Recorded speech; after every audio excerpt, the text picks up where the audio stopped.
Pernah kepikiran nggak, apa sih yang sebenarnya terjadi sama tubuh kita kalau kita ya benar-benar berhenti gerak sama sekali? Kayaknya pertanyaan ini simple, tapi jawabannya ternyata dalam banget dan jujur, sedikit mengerikan. Coba deh bayangin sejenak, ini bukan cuma soal mager seharian di sofa ya, tapi benar-benar berhenti total. Selamanya. Wah, kedengarannya emang kayak cerita di film fiksi ilmiah kan? Tapi ternyata konsekuensi biologisnya itu nyata banget. Dan kita nggak lagi ngomongin soal bosen loh ya. Ini, ini soal serangkaian kegagalan sistem di dalam tubuh. Tanpa gerakan, tubuh Anda, sistem per sistem, bakal mulai mati pelan-pelan dari dalam. Nah, ini ngebawa kita ke prinsip paling dasarnya. Tubuh manusia itu emang sebuah mesin yang dirancang buat bergerak. Ini bukan sekedar pilihan gaya hidup, tapi udah jadi blueprint biologis kita.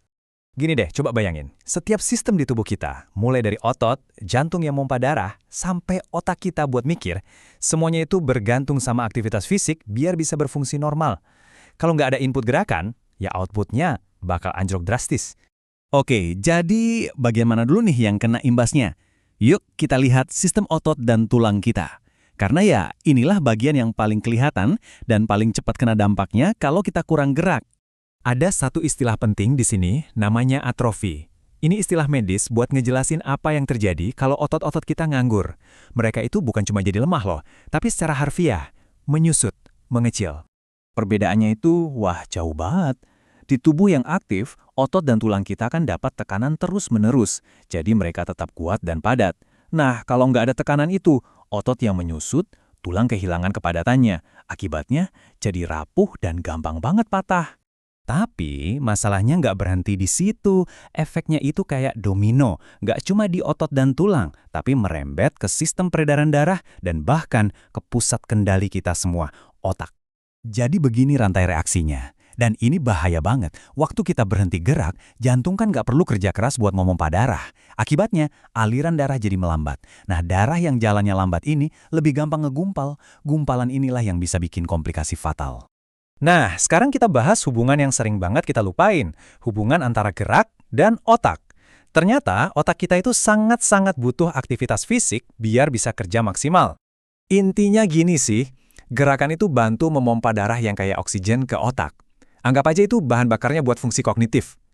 Kalau pasokan bahan bakar ini seret, ya kemampuan kita buat mikir jernih, ngingat sesuatu dan memproses informasi, ya pelan-pelan bakal menurun.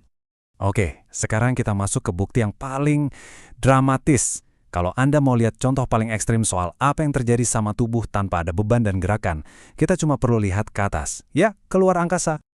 Ternyata, para peneliti kedokteran luar angkasa itu nemuin sesuatu yang luar biasa.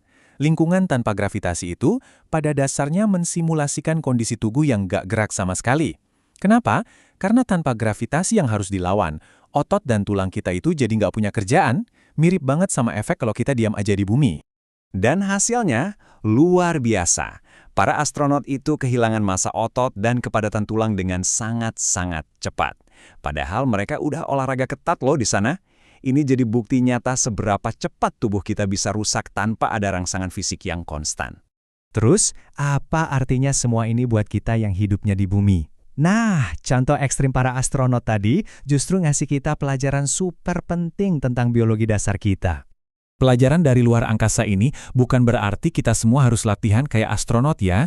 Justru sebaliknya, ini nunjukin betapa pentingnya gerakan, sekecil apapun. Hal-hal simpel kayak cuma berdiri, jalan bentar, atau peregangan ringan, itu udah ngirim sinyal penting ke seluruh tubuh buat ngelawan semua kerusakan yang tadi kita bahas. Dan inilah kesimpulan utamanya. Bergerak itu bukan cuma pilihan yang bisa kita ambil atau enggak. Ini adalah kebutuhan biologis yang sama pentingnya kayak kita butuh napas atau makan. Ini keharusan supaya tubuh kita bisa berfungsi dan bertahan hidup. Jadi, saya mau tutup pembahasan kita dengan satu pertanyaan buat Anda renungkan.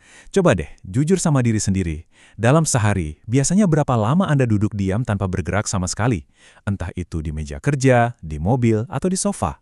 Jawabannya mungkin bakal bikin Anda kaget. Dan semoga bisa jadi motivasi buat ya bergerak sedikit lebih banyak mulai hari ini.